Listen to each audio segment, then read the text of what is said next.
Bonjour, alors aujourd'hui nous allons travailler sur la page 23 du pilotis. C'est la suite du son M qui s'écrit avec la lettre M. D'accord, donc vous avez la maison ici. Et là on passe à la lecture. Donc nous avons vu que la lettre M fait le son M.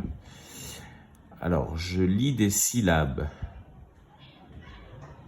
M et E, ça fait M, ma, mi, mu, mi, mo, me, mais,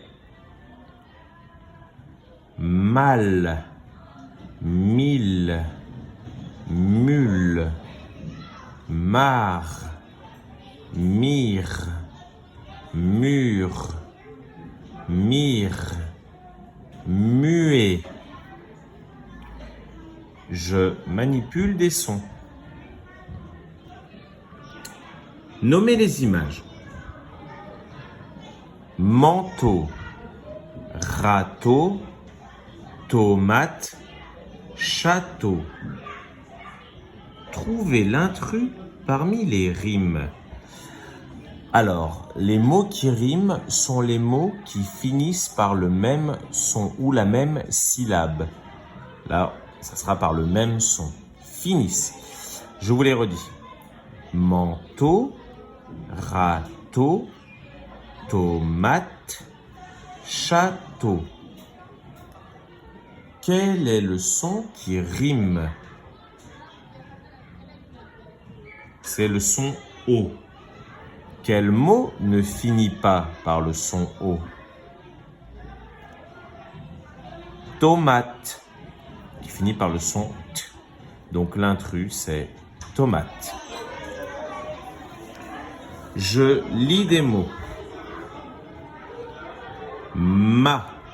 Alors les mots qui commencent ou qui ont la syllabe ma. Une mamie. Une mamie, c'est une grand-mère. Une mare. Une mare, qu'est-ce que c'est que ça? Alors, on l'avait vu la fois précédente. Ici, une mare, c'est une petite étendue d'eau dans laquelle il y a des grenouilles, parfois des canards. Il y a également des roseaux. En espagnol, on dirait un estanque, je crois.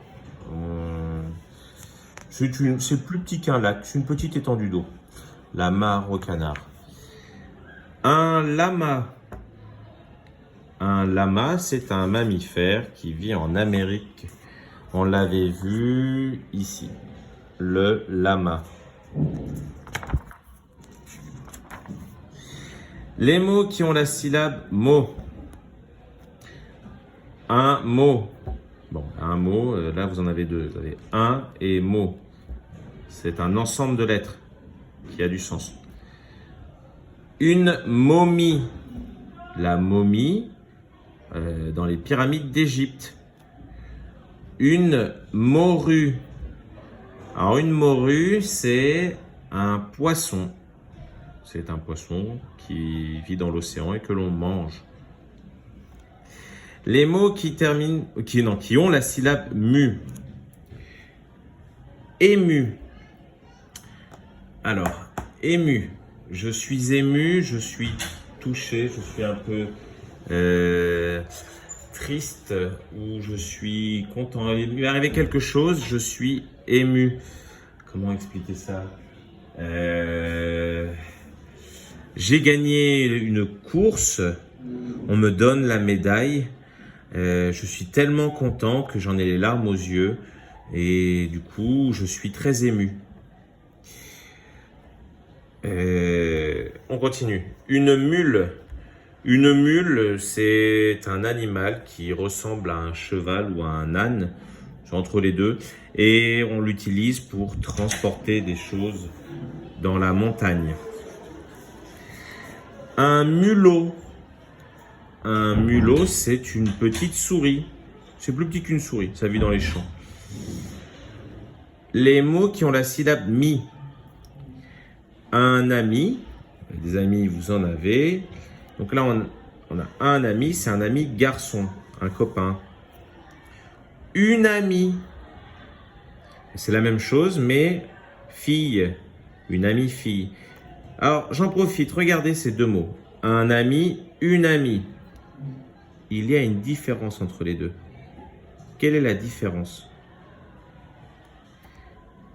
Une amie, il y a un E. Il est en gris, on ne le prononce pas. Ce E, c'est pour montrer que c'est une fille. Si vous lisez un ami, vous savez que c'est un garçon parce qu'il n'y a pas le E et il y a un.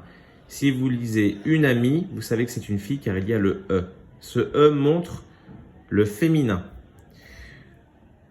Une momie, nous avions vu la momie d'Égypte. Donc voilà, avec le E également à la fin. Je lis un texte.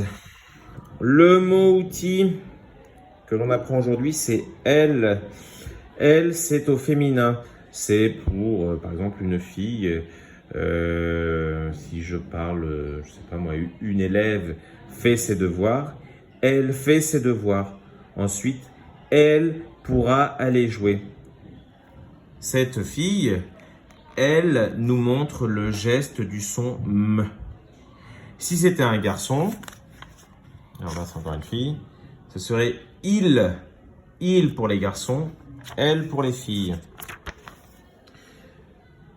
Mettez sur pause, lisez le texte. Dans la pyramide, une momie a remué. Elle râle. De qui parle ce texte? De la momie. Donc on sait que le personnage, c'est une momie. Où se passe ce texte? Où se passe cette histoire? Dans la pyramide. Que fait la momie?